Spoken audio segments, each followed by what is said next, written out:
तो वेद कहता है उपत्वाग्ने दिवे दिवे दोषा वस्त्र धिया वयम। देखो भगवान की भक्ति करो, लेकिन भक्ति करने से पहले भगवान को जान लो। धिया शब्द आया बुद्धिमत्ता पूर्वक। अगर आप भगवान को जान करके उसकी भक्ति उपासना करोगे तो क्या लाभ होगा?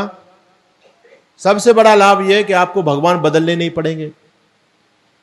और बिना जाने भगवान की भक्ति पूजा शुरू कर दी तो भगवान फिर बदलने पड़ जाते हैं। देखो पहले ब्रह्मा जी चलते थे, है ना, मार्केट में ब्रह्मा जी की मूर्ति कैलेंडर मिला करते थे, विष्णु जी के मिला करते थे, भगवान कृष्ण के मिला करते थे, फिर भगवान राम के मिलते थे। आजकल साईं राम चल रहे हैं। ये क्यों? ये पकड़ा छोड़ी क्यों चल रही है भाई? पहले विष्णु जी को पूजते थे, आज लोगों ने विष्णु जी को पूजना क्यों बंद कर दिया? है ना, ब्रह्मा जी को पूजते थे, अब दूसरे देवता। हिंदुओं का हर 10 साल में देवता बदल जाता है। इनके भगवान एक्सपायर हो जाते हैं, हर 10 साल में नया भगवान कोई आ जाता है। आजकल खाटू श्याम आ चुके हैं, वो साईं को अच्छा टक्कर दे रहे हैं खाटू श्याम। तो ये क्या ड्रामा समाज में चल रहा है? अच्छा बताओ, भगवान भी कोई बदलने की चीज है क्या? है भगवान बदलने की चीज है?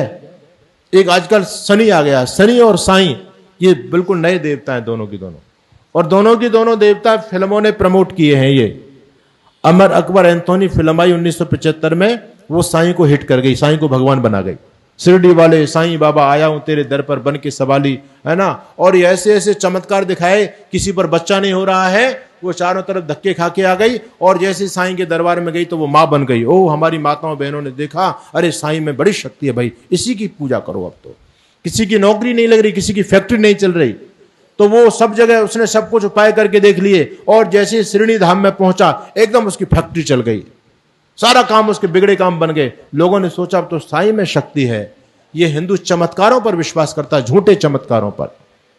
तो साईं फेमस हो गए, फिर शनि भी फेमस हो गए, आजकल खाटू श्याम चल रहे हैं। इसी प्रकार से भगवान हमारे बदल रहे हैं। क्यों? क्योंकि जब पहले वाले से बात नहीं बनती तो हम इसको छोड़ करके दूसरे को पकड़ लेते हैं। वैष्णो देवी जाते हैं लोग, किस लिए जा रहे हैं? मैंने कल भी कहा, भगवान को प्राप्त करने के लिए कोई नहीं जा रहा, सब अपनी डिमांड लिस्ट लेकर के जाते हैं, है ना।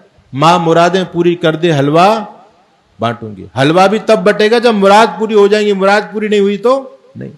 एक तो कह रहा है दुनिया में तेरा है बड़ा नाम, और आज मुझे भी तुझसे पड़ गया काम।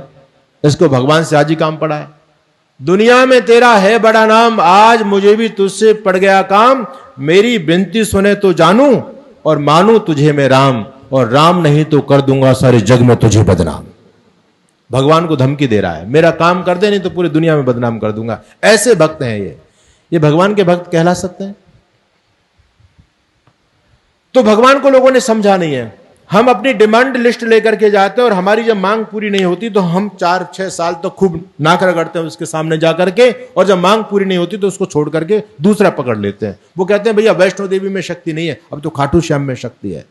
फिर खाटू श्याम के पास गए, वहां पर भी बात नहीं बनी, तो कहते नहीं नहीं अब इनमें शक्ति नहीं, कैला देवी चलो। कैला देवी चले गए। अब कैला देवी गए, वहां पर भी बात नहीं बनी, बोले त्रिपति बालाजी चलो, वो बालाजी चले गए। ऐसे ही लोग भटकते फिर रहे हैं। ये छोड़ा पकड़ी का कार्यक्रम तब तक चलता रहेगा जब तक हम भगवान को अच्छी तरह से समझेंगे नहीं।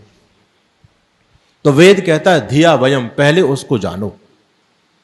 परमात्मा की भक्ति करो तो जान पूर्वक, जान कर्म उपासना, पहले जानकारी आपको होनी चाहिए। और जानकारी नहीं होगी तो आपकी भक्ति निष्फल बेकार चली जाएगी।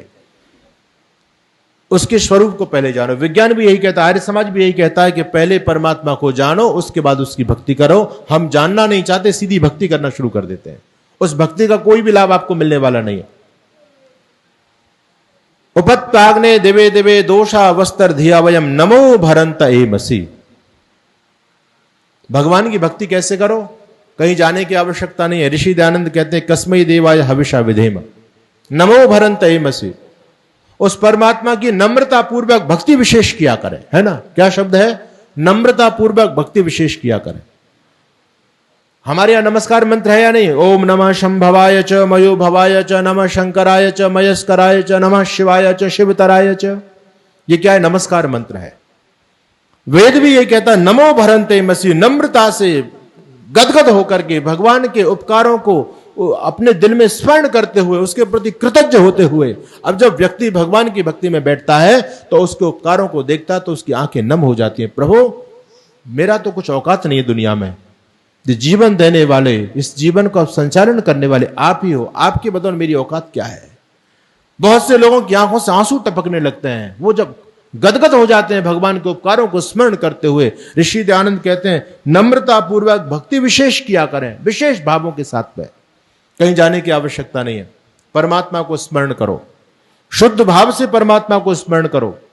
भगवान आपकी पुकार सुनेंगे, आपको भगवान का आशीर्वाद मिलेगा। और विशेष बात मैं आपको यह कहना चाहता हूं, जितनी ज्यादा श्रद्धा आपकी ईश्वर के प्रति होगी, उतना ही जल्दी आप ईश्वर के निकट पहुंच जाओगे। लेकिन अंधश्रद्धा नहीं होनी चाहिए। अंधश्रद्धा तो पतन का कारण बनती है, लेकिन श्रद्धा सहायक बनती है मार्ग में।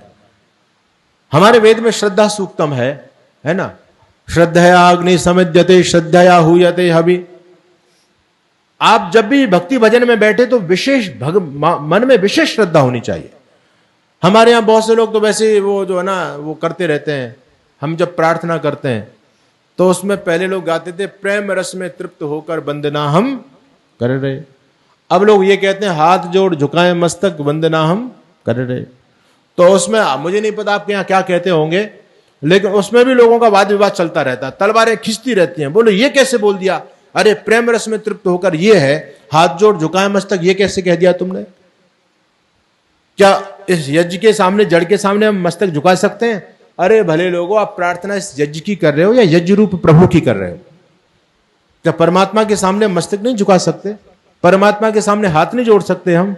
वेद तो कहता है नमस्कार करो उसको, श्रद्धा पूर्वक उसको स्मरण करो। तो ये सारी की सारी बेकार की बातें चलती हैं। आपके मन में जितनी श्रद्धा, जितना प्रेम, जितना उत्साह, जितनी उमंग होगी, उतना ही जल्दी अध्यात्म में आपकी गति हो जाएगी। आहुति दो तो श्रद्धा से दो।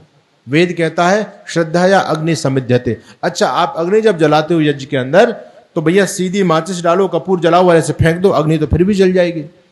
लेकिन वेद कहता है नहीं, ये तरीका गलत है, श्रद्धा से करो। आप आहुति दे तो वैसे मुट्ठी भर के फेंक दोगे तब भी आपकी आहुति जलेगी।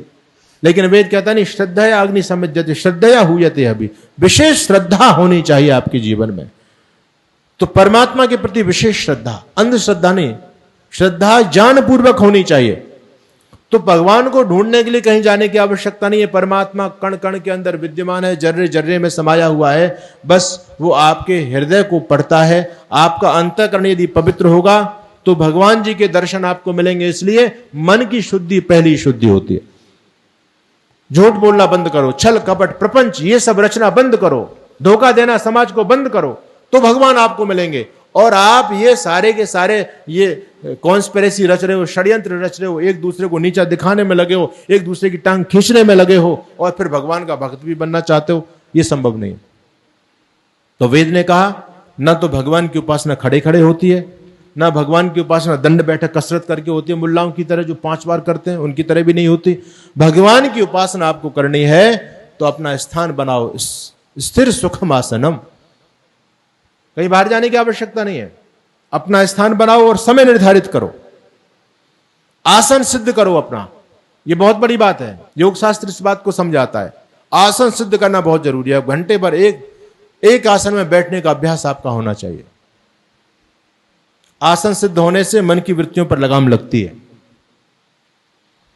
स्थान आपका निर्धारित है, समय निर्धारित है, तो जैसे वो समय आएगा तो धीरे धीरे आपके अंदर वो भूख पैदा हो जाएगी। जैसे आपकी दिनचर्या बनी होती है, हम लोग गुरुकुल में रहते हैं, गुरुकुल चलाते हैं, तो जैसे ही बहुत से बच्चे कहते हैं भैया अब घंटी लगी, भूख लग रही है, भूख लग रही है। पहले उनको भूख नहीं लगती, जैसे घंटी बजी टन टन उनको लगा हाँ भूख लगने लग गई। तो समय का बड़ा प्रभाव होता है जीवन में। उसी प्रकार से जब आपका समय निर्धारित हो जाएगा कि मुझे 5-6 बजे उपासना में बैठना है, तो आपके अंदर भी भूख जगेगी, अध्यात्म की भूख जगेगी।